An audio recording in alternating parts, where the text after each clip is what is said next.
Australia সিরিজের প্রস্তুতিতে সন্তুষ্ট নন অধিনায়ক নাজমুল হোসেন শান্ত। নিজেদের সীমিত সামর্থ্য দিয়েই ওশেনিয়াতে ভালো ফলাফলের প্রত্যাশা।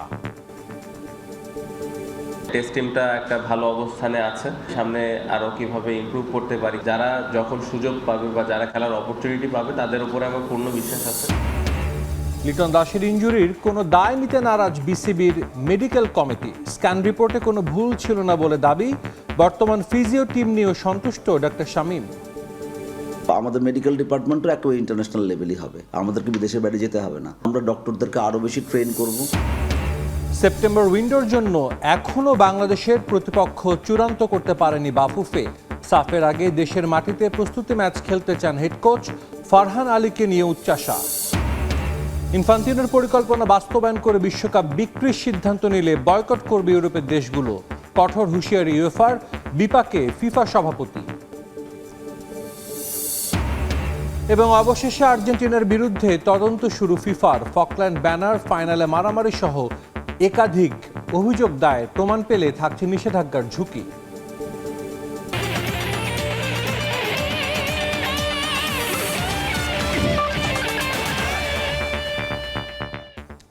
শুরুতেই ক্রিকেট প্রসঙ্গ।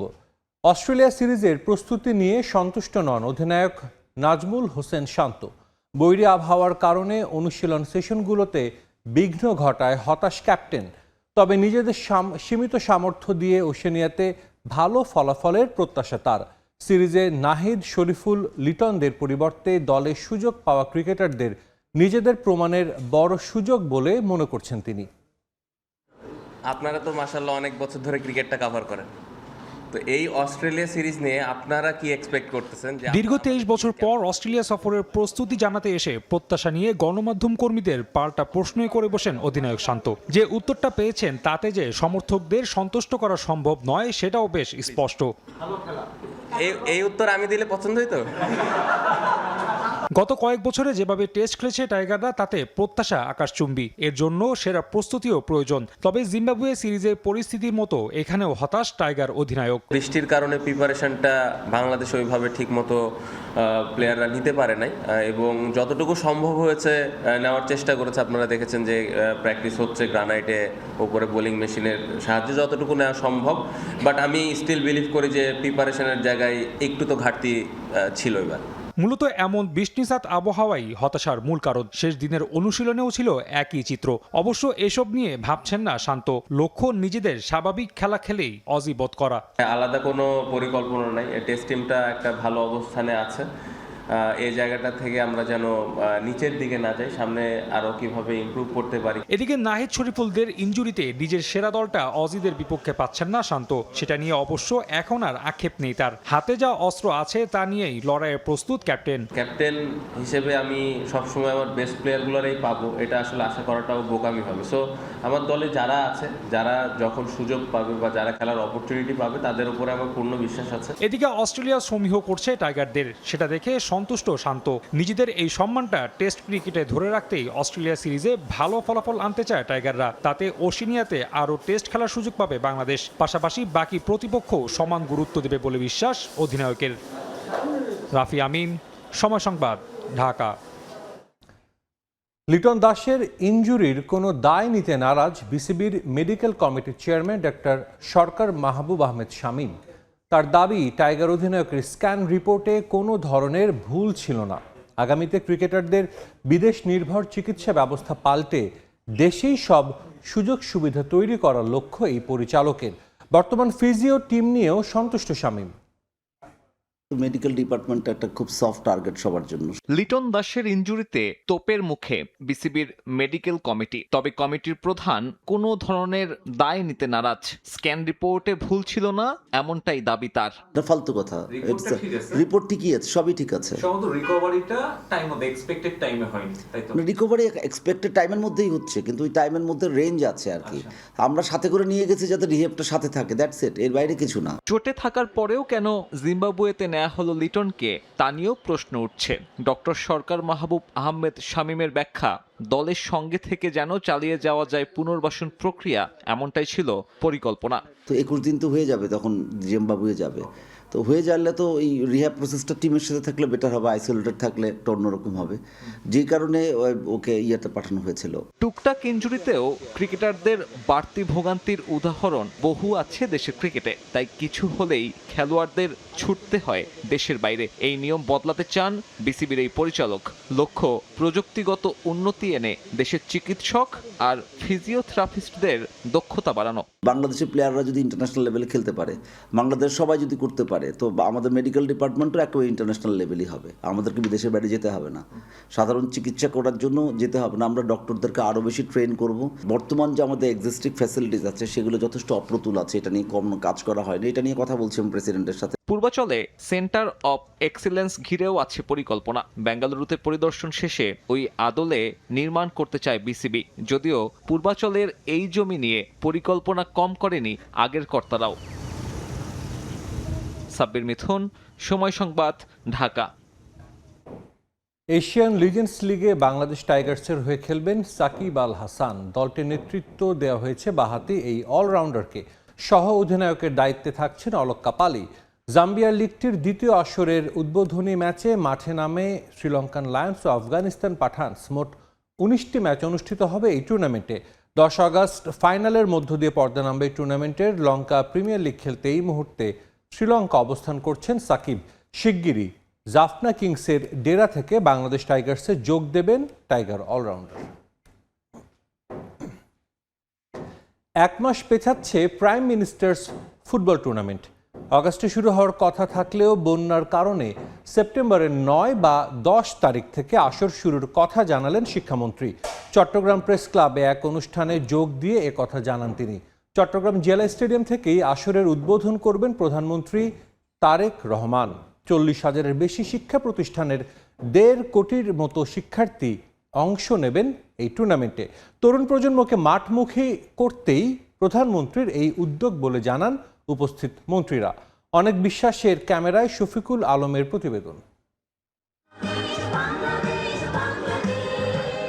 দেশাত্মবোধক গানের তালে হাত নেড়ে ক্যাম্পেইনে শিক্ষামন্ত্রী, ভূমি প্রতিমন্ত্রী ও চট্টগ্রাম সিটি মেয়র। উদ্দেশ্য প্রাইম মিনিস্টার গোল্ড কাপ জাতীয় ফুটবল প্রতিযোগিতার বিষয়ে সবাইকে জানানো। আমাদের মাঠ স্যার ইতিমধ্যে সব রেডি। বিশ্বকাপ উন্মাদনার রেশ না কাটতেই নতুন প্রজন্মকে মাদক থেকে ফিরিয়ে আনতে ফুটবল টুর্নামেন্ট শুরুর উদ্যোগ নিয়েছে সরকার। শিক্ষা মন্ত্রণালয়ের আয়োজনে সারা দেশে আগামী 9 কিংবা 10 সেপ্টেম্বর থেকে শুরু হবে এই টুর্নামেন্ট। চট্টগ্রাম জেলা স্টেডিয়াম থেকে আসরের উদ্বোধন করবেন প্রধানমন্ত্রী। 9 আগস্ট থেকে টুর্নামেন্ট শুরু হওয়ার কথা থাকলেও বন্যার কারণে পেঁচানো হলো 1 মাস। নির্বাচনী ইশতেহার বাস্তবায়নে ক্রীড়াঙ্গনকে শক্তিশালী করতে এই আয়োজন বলে মন্তব্য করেছেন শিক্ষামন্ত্রী।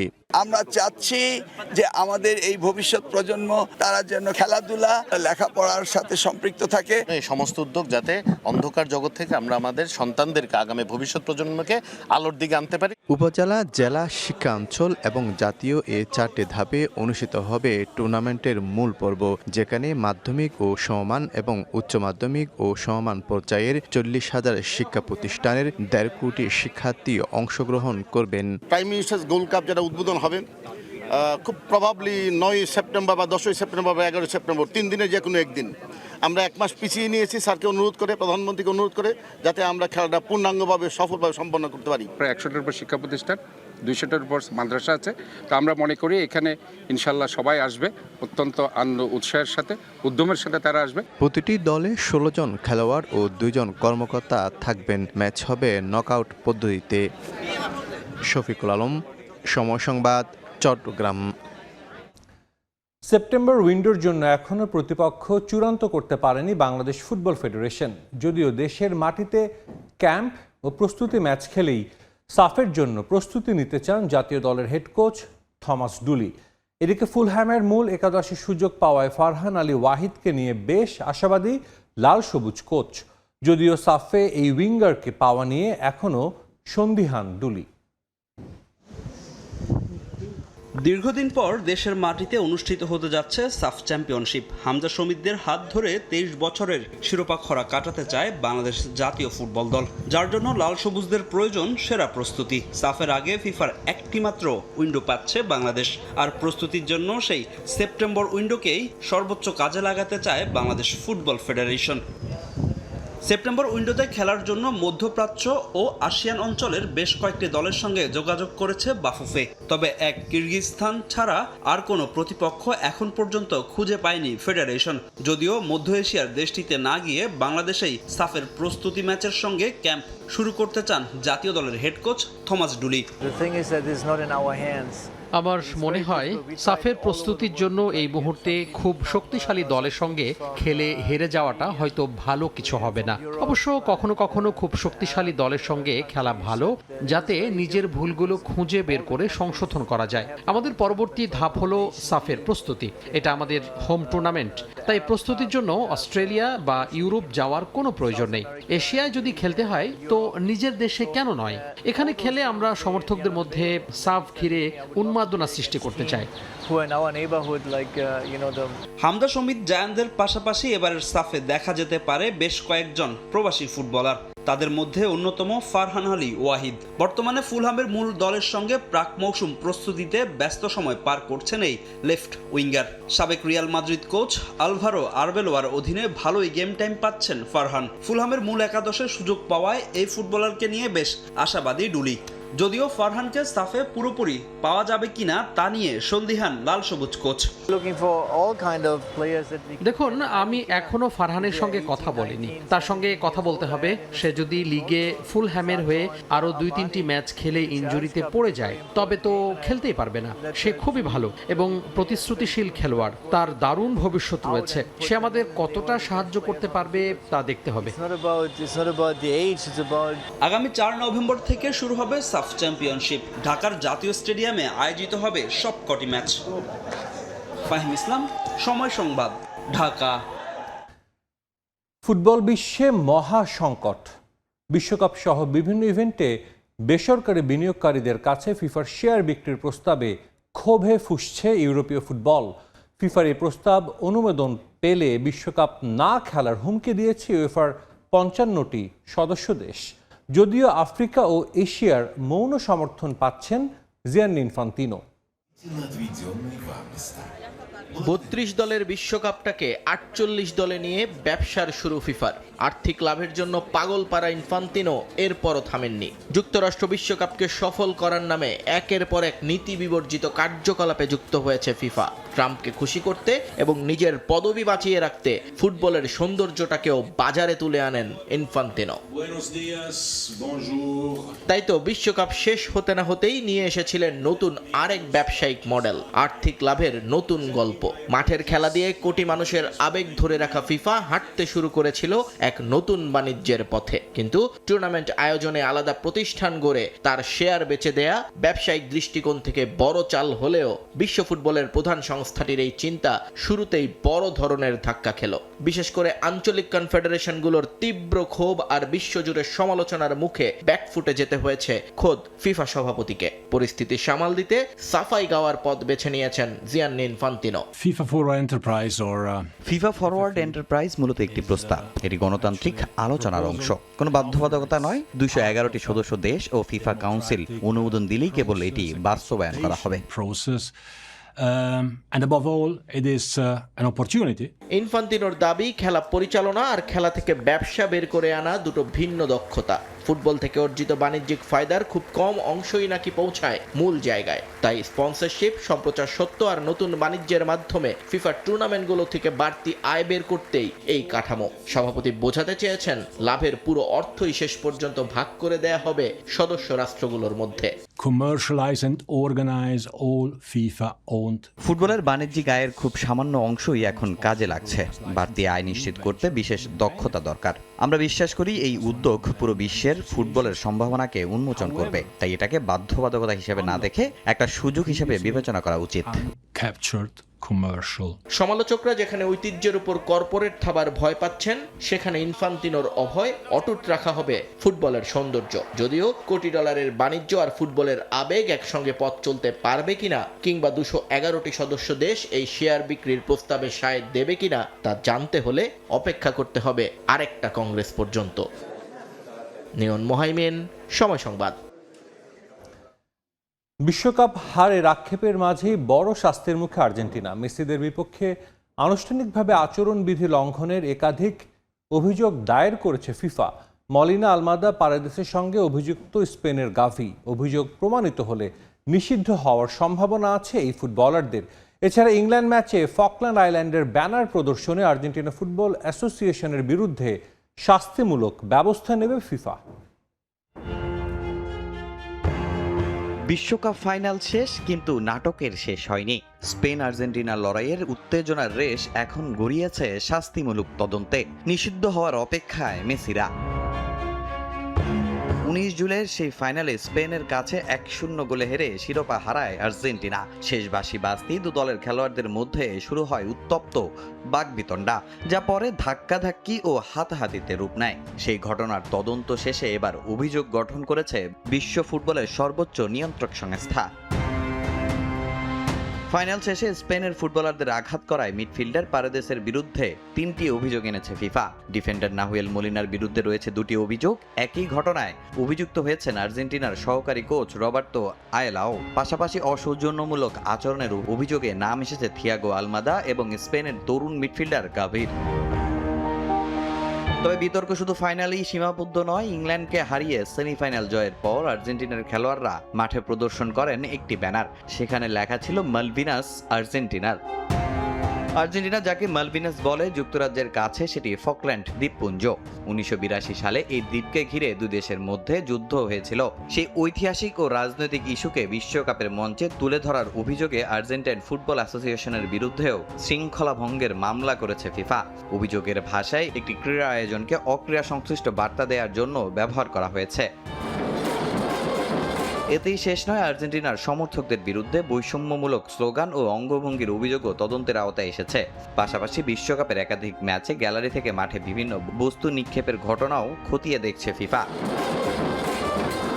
সব অভিযোগের বিষয় ইতিমধ্যে সংশ্লিষ্ট খেলোয়াড় ও কোচিং স্টাফ এবং আর্জেন্টাইন ফুটবল অ্যাসোসিয়েশনকে নিজেদের ব্যাখ্যা দেওয়ার সুযোগ দিয়েছে ফিফা।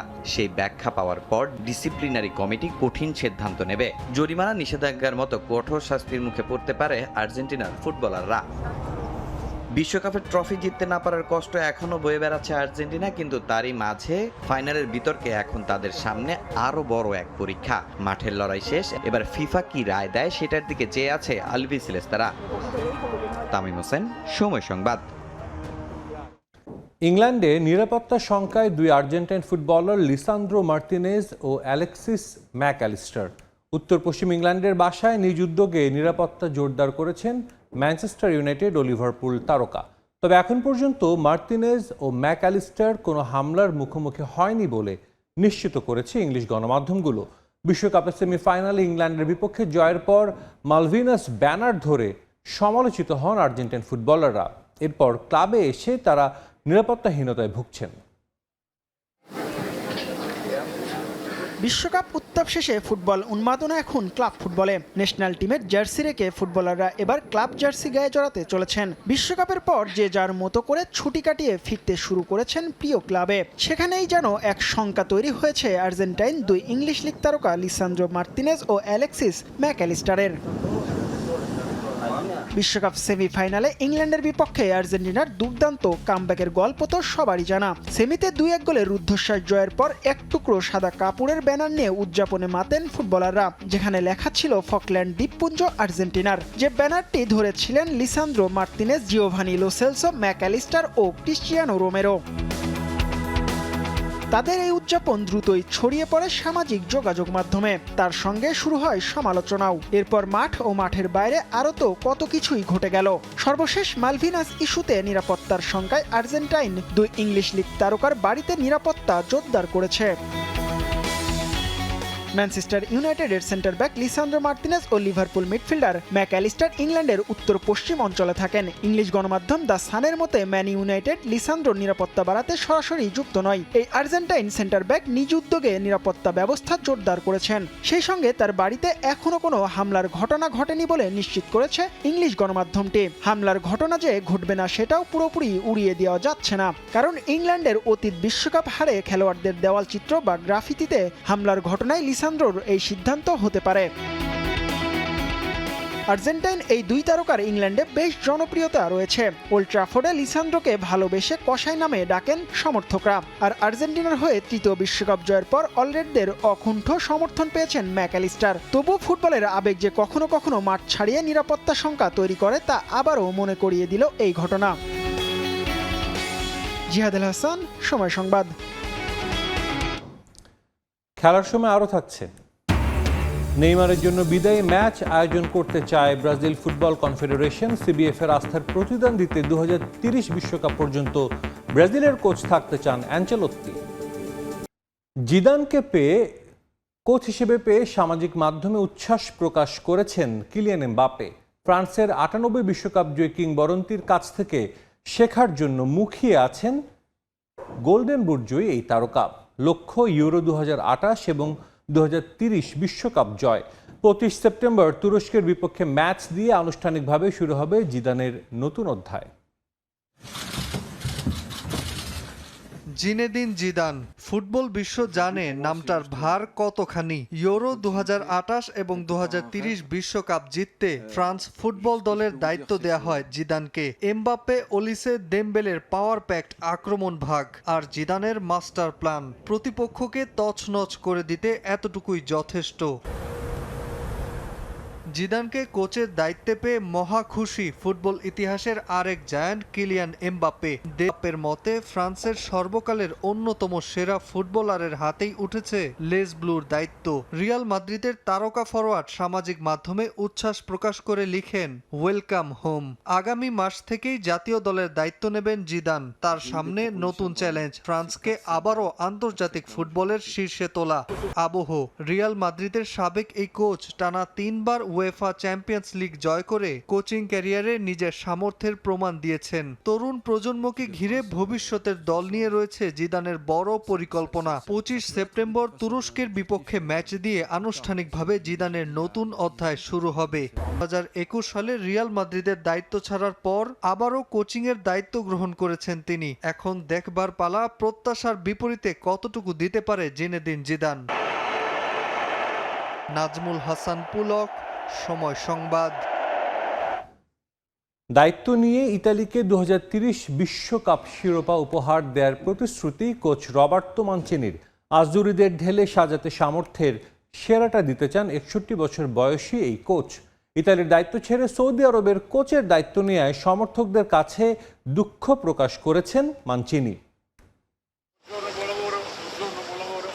এই আঙিনায় আবারও পা রেখেছেন রবার্তো মানচিনি। 2018 সালে রাশিয়া বিশ্বকাপ বাছাইয়ে ইতালি ব্যর্থ হওয়ার পর দলের হাল ধরেছিলেন। দায়িত্ব নিয়ে ইতালিকে উপহার দেন 2021 সালের ইউরোর শিরোপা। তার ছোঁয়ায় রাতারাতি বদলে যায় 4 বারের বিশ্ব চ্যাম্পিয়নরা। টানা 37 ম্যাচ অপরাজিত থাকার রেকর্ড গড়ে সে সময়। তবে 2023 সালে মধ্যপ্রাচ্যের অর্থের মোহে নিজ দেশের চাকরি ছেড়ে পাড়ি জমান সৌদি আরবে। দায়িত্ব নেন দেশটির জাতীয় দলের। মানচিনি কোচের চাকরি ছাড়ার পর থেকেই শুরু হয় ইতালির ফুটবলের দৈন্যদশা। রাশিয়া, কাতারের পর 2026 বিশ্বকাপ বাছাইয়ের অগ্নি পরীক্ষাতেও পাশ করতে ব্যর্থ হয় আজ্জুরিরা। যুক্তরাষ্ট্র, কানাডা ও মেক্সিকোতে শেষ হওয়া সবশেষ বিশ্বকাপ বাছাইয়ে প্লে অফের ফাইনালে বসনিয়া হার্জেগোভিনার কাছে হেরে টানা তৃতীয়বারের মতো বিশ্বকাপে দর্শক হয়েছিল ইতালি। ব্যর্থতা ঘোচাতে শুরুতেই আন্দ্রে পিরলোর কাঁধে দায়িত্ব তুলে দিতে চাইলেও রাশিয়ার ব্যাটিং প্রতিষ্ঠানের সঙ্গে সম্পর্ক থাকায় শেষ পর্যন্ত বিশ্বকাপ জয়ী সাবেক ফুটবলারের সঙ্গে চুক্তি করতে পারেনি ইতালির football federation. Carlo Ancelotti, Pep গার্দিওলার কাছেও প্রস্তাব রেখেছিল ফেডারেশন, তবে তারা সায় দেননি। দুঃসময়ে ইতালির ফুটবলের পুনর্গঠনে দ্বিতীয় দফায় দায়িত্ব নেন রবার্তো মানচিনি। দায়িত্ব নিয়ে নিজের অতীতের ভুলের জন্য ক্ষমা চান তিনি। ইতালিকে বিশ্বকাপ উপহার দেওয়ার প্রত্যয় এই কোচের। ইতালির দায়িত্ব ছেড়ে সৌদি আরবে পাড়ি জমানোয় আমি সত্যিই লজ্জিত। আমার দায়িত্ব ছাড়া উচিত হয়নি। ইতালিকে ঢেলে সাজাতে আমার সেরাটা দিয়ে চেষ্টা করব। 2030 বিশ্বকাপে ইতালিকে শিরোপা উপহার দিতে চাই আমি। সেই লক্ষ্যে এখন থেকে কাজ শুরু করব। আগামী 25 সেপ্টেম্বর রোমে উয়েফা নেশনস লিগের ম্যাচ দিয়ে দ্বিতীয় দফায় ইতালির কোচ হিসেবে অভিযান শুরু হবে মানচিনির। তার হাত ধরেই 2014 সালের পর আবারও বিশ্বকাপে খেলবে আজ্জুরিরা, আশা সমর্থকদের। পারভিন আক্তার, সময় সংবাদ। গুঞ্জন থাকলেও সিবিএফ এর আস্থার প্রতিদান দিতে 2030 বিশ্বকাপ পর্যন্ত ব্রাজিলের কোচ হিসেবে থাকবেন কার্লো আনচেলোত্তি। তবে নতুন একটা সেলেসাও দল গঠনের পরিকল্পনা হাতে নিয়েছেন ইতালিয়ান মাস্টারমাইন্ড। অভিজ্ঞদের গুরুত্ব দিলেও একেবারে তরুণ প্রতিভার দিকে নজর দিতে চান কার্লো। বয়সভিত্তিক দল থেকে ফুটবলার খুঁজে বের করে তাদের উন্নতিতে কাজ করার কথা জানান তিনি। এছাড়া অবসরের ঘোষণা দেয়া নেইমার ইনজুরিতে শেষ বিশ্বকাপে ঠিকমতো খেলতে না পারায় আক্ষেপ করেছেন কোচ। ডাগআউটে ইউরোপ কাঁপানো কোচ, স্বপ্ন ছিল হেক্সা পূরণের, কিন্তু নরওয়ের কাছে লজ্জাজনক হারে শেষ 16তেই থামে বিশ্বকাপ যাত্রা। ক্লাব ফুটবলের সবচেয়ে সফল কোচের অধীনে 1990 সালের পর এত দ্রুত মেগা আসর থেকে বিদায় নিল ব্রাজিল। এমন পারফরমেন্সের পর স্বাভাবিকভাবেই প্রশ্নের মুখে কার্লো আনচেলোত্তি। ব্রাজিলে কার্লোর ভবিষ্যৎ নিয়ে ওঠে নানা গুঞ্জন। চুক্তির মেয়াদ থাকলেও তার দায়িত্ব ছাড়ার কথাও চাউর হয়। তবে ছুটি শেষে রিও ডি জেনেরোতে ফিরেছেন কার্লো, বৈঠক করেছেন সিবিএফ কর্তাদের সঙ্গে। সেটা শেষে প্রশ্নোত্তরের মুখোমুখি হয়েছেন ডন কার্লো, জানালেন সেলেসাওদের সঙ্গে নিজের ভবিষ্যৎ পরিকল্পনার কথা। বিশ্বকাপে অবশ্যই প্রত্যাশা মতো পারফরমেন্স হয়নি, তবে এসব নিয়ে পড়ে থাকলে হবে না, এগিয়ে যেতে হবে। তাদের প্রতিশ্রুতি দিয়েছি। ব্রাজিল কনফেডারেশন আমার কঠিন সময়েও পাশে ছিল, সেই আস্থার প্রতিদান দিতেই আমি থাকছি। এখন আমাদের নতুন একটা দল গড়তে হবে, তরুণদের সুযোগ দিতে হবে, অভিজ্ঞদেরও বাদ দেওয়া হবে না। এবারের বিশ্বকাপে ব্রাজিলের সবচেয়ে বড় আক্ষেপের নাম নেইমার জুনিয়র। ম্যাচে তার ঠিকঠাক সুযোগ না পাওয়া নিয়ে কাঠগড়ায় কার্লো। বুক ভরা কষ্ট নিয়ে জাতীয় দলকে চিরতরে বিদায় বলে দিলেন সেলেসাওদের ইতিহাসের সর্বোচ্চ গোলদাতা। ব্রাজিল দলে তার অবদান কেবল গোল দিয়ে মূল্যায়ন করতে চান না ইতালিয়ান মাস্টারমাইন্ড। নেইমার ব্রাজিলের একজন কিংবদন্তি। আমরা খুব অল্প সময়ে কাজ করেছি। আমি সবসময় তাকে একজন পেশাদার ও দায়িত্বশীল ফুটবলার হিসেবেই পেয়েছি। দুঃখজনকভাবে চোটের কারণে সে শতভাগ ফিট ছিল না, কিন্তু দলের প্রতি তার মনোভাব ও অবদান অসাধারণ। শুধুমাত্র গোল দিয়ে আমি তাকে মূল্যায়ন করতে চাই না, সে দারুণ একজন মানুষ। নেইমার বিদায়ে শেষ হয়েছে ব্রাজিলের একটা স্বর্ণালী অধ্যায়। কাসেমিরো, মার্কিনোসদের মতো অভিজ্ঞদের জাতীয় দলের ভবিষ্যৎ নিয়েও আছে অনিশ্চয়তা। 2028 কোপা ও অলিম্পিক, এরপর 2030 বিশ্বকাপ সামনে রেখে বড় পরিকল্পনা হাতে নিয়েছেন আনচেলোত্তি। ব্রাজিলে প্রতিভার অভাব নেই। আমরা একেবারে তরুণদের পরখ করে একটা দল গড়তে চাই। অনূর্ধ্ব 15, 17 ও অনূর্ধ্ব 20 দলের কোচদের সঙ্গে নিয়মিত যোগাযোগ করছি। নতুন প্রতিভা খুঁজে বের করে তাদের উন্নতিতে কাজ করব। বিশ্বকাপ ব্যর্থতা ভুলে আগামী 25 ও 29 সেপ্টেম্বর স্বাগতিক অস্ট্রেলিয়ার বিপক্ষে দুটি ফ্রেন্ডলি ম্যাচ খেলে নতুন স্বপ্নযাত্রা শুরু করবে ব্রাজিল। এদিকে ফিফার বাণিজ্যিক পরিকল্পনা নিয়েও নিজের অবস্থান জানিয়েছেন কার্লো। তার মতে বিশ্বকাপ কোনো ব্যবসায়িক পণ্য নয়, কোটি মানুষের আবেগ। এটা যেন কোনোভাবেই ক্ষতিগ্রস্ত না হয় সংশ্লিষ্টদের কাছে, সেই দাবি জানিয়েছেন ইতালিয়ান মাস্টারমাইন্ড। তামিম হোসেন, সময় সংবাদ। নেইমার জুনিয়রের জন্য বিদায়ী ম্যাচ আয়োজন করতে চায় ব্রাজিল ফুটবল কনফেডারেশন। ব্রাজিলের সংবাদ মাধ্যম গ্লোবো জানিয়েছে নেইমারের জন্য বিদায়ী ম্যাচ আয়োজনের সম্ভাবনার কথা স্বীকার করেছে সিবিএফ। তবে তিনি এখনও সক্রিয় ফুটবলার হওয়ায় এ বিষয়ে কোনো আনুষ্ঠানিক সিদ্ধান্ত নিতে পারছে না দেশটির ফুটবল সংস্থাটি। নেইমার জাতীয় দল থেকে অবসর নিলেও সান্তোসের হয়ে খেলা চালিয়ে যাচ্ছেন। চলতি বছরের শেষ পর্যন্ত এই ব্রাজিলিয়ান ফরওয়ার্ডের সঙ্গে চুক্তি রয়েছে ক্লাবটির। অবশ্য এই মেয়াদ বাড়ার সম্ভাবনা কম। গুঞ্জন রয়েছে ইনজুরি আক্রান্ত নেইমারের সঙ্গে সান্তোস পুনরায় চুক্তি নবায়ন করতে আগ্রহী নয়। 2010 সালে জাতীয় দলের জার্সিতে অভিষেক হয় নেইমারের। এরপর থেকে ইনজুরি নিয়ে ক্যারিয়ারে বারবার হোঁচট খেয়েছেন সেলেসাও পোস্টার বয়।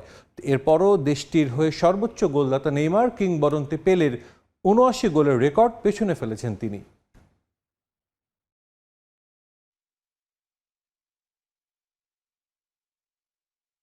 একসময় মাঠে নেতৃত্ব দিয়েছেন নিউজিল্যান্ডকে, পরে ডাগ আউটে গড়েছেন চেন্নাইয়ের সাফল্যের সাম্রাজ্য। এবার স্টিফেন ফ্লেমিংয়ের নতুন মিশন ইংল্যান্ডের টেস্ট ক্রিকেটকে এগিয়ে নেওয়া। ইংল্যান্ড দলের টেস্ট কোচ হিসেবে দায়িত্ব গ্রহণের মাধ্যমে নতুন দিনের সূচনা হলো ইংল্যান্ডের ক্রিকেটে। ক্রিকেটে কিছু মানুষ আছেন যারা শুধু দল পরিচালনা করেন না, তৈরি করেন একটি সংস্কৃতি।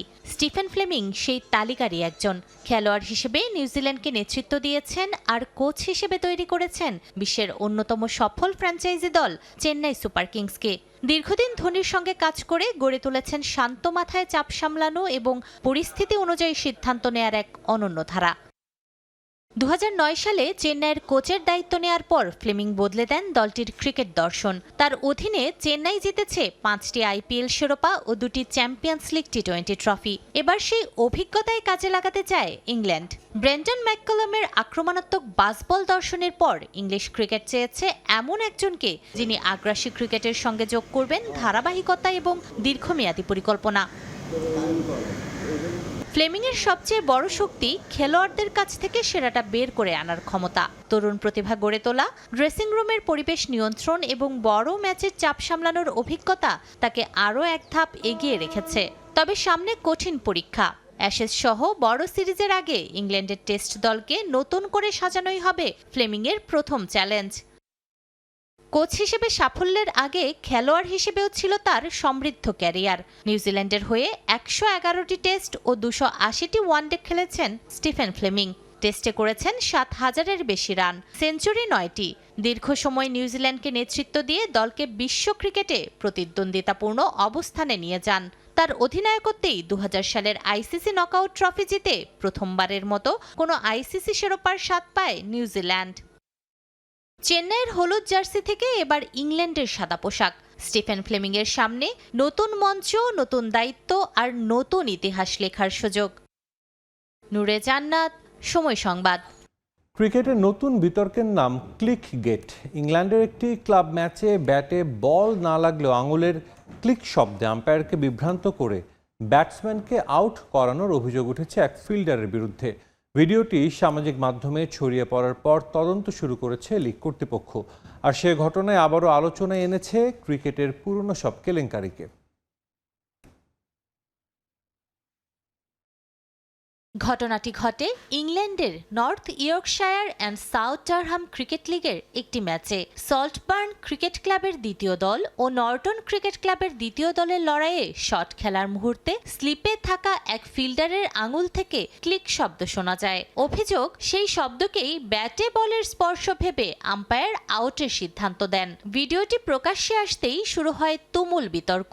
তদন্ত শুরু করেছে লীগ আর অভিযুক্ত খেলোয়াড়কে সাময়িকভাবে বরখাস্ত করেছে তার ক্লাব। সামাজিক যোগাযোগ মাধ্যমে এই প্লেয়ারকে ক্লিকি পন্টিং নামে ডাকতে শুরু করেছেন ক্রিকেট অনুরাগীরা। ক্রিকেটে বিতর্কের ইতিহাস অবশ্য অনেক পুরনো। 1981 সালে অস্ট্রেলিয়ার আন্ডার আর্ম বল কাণ্ডে বদলে যায় খেলার আইন। 2000 সালে দক্ষিণ আফ্রিকার অধিনায়ক হ্যান্সি ক্রনিংয়ের ম্যাচ গড়াপেটা কাঁপিয়ে দেয় ক্রিকেট বিশ্বকে। 2010 সালে লর্ডসে পাকিস্তানের 3 ক্রিকেটারের স্পট ফিক্সিং কেলেঙ্কারি প্রশ্ন তোলে খেলাটির সততা নিয়ে। এরপর 2018 সালে অস্ট্রেলিয়ার স্যান্ড পেপার কাণ্ডে বল বিকৃতির দায়ে নিষিদ্ধ হন স্টিভ স্মিথ, ডেভিড ওয়ার্নার ও ক্যামেরন ব্যানক্রাফট। এবার সেই তালিকায় আলোচনার নতুন নাম ক্লিকগেট। যদিও তদন্ত শেষ হয়নি, তাই অভিযোগ সত্য কিনা সেটি এখনো নিশ্চিত নয়। তবে ঘটনাটি আবারও মনে করিয়ে দিয়েছে বাংলা প্রবাদ, চুরি বিদ্যা মহাবিদ্যা যদি না পড়ে ধরা। কিন্তু প্রযুক্তির এই যুগে ধরা না পড়ে পার পাওয়াটাই যেন সবচেয়ে কঠিন। একটি মোবাইল ফোনের ভিডিওই কয়েক ঘন্টার মধ্যে পৌঁছে গেছে সারা বিশ্বের ক্রিকেট প্রেমীদের হাতে। ক্রিকেটের রান, উইকেট কিংবা জয়, সবকিছুর চেয়ে বড় খেলাটির বিশ্বাসযোগ্যতা। ক্লিকগেট শেষ পর্যন্ত কেলেঙ্কারি হিসেবে ইতিহাসে জায়গা করে নেবে নাকি ভুল বোঝাবুঝি হিসেবেই শেষ হবে, সেই উত্তর মিলবে তদন্ত শেষে। তবে একটি ক্লিক শব্দ যে ক্রিকেট বিশ্বে এত বড় আলোচনার জন্ম দিতে পারে, সেটাই এখন সবচেয়ে বড় বিস্ময়। নূরে জান্নাত, সময় সংবাদ। এ পর্যায়ে খেলার সময় শীর্ষ সংবাদ জানিয়ে দিচ্ছে আরেকবার। অস্ট্রেলিয়া সিরিজের প্রস্তুতিতে সন্তুষ্ট নন অধিনায়ক নাজমুল হোসেন শান্ত। নিজেদের সীমিত সামর্থ্য দিয়ে ওশেনিয়াতে ভালো ফলাফলের প্রত্যাশা।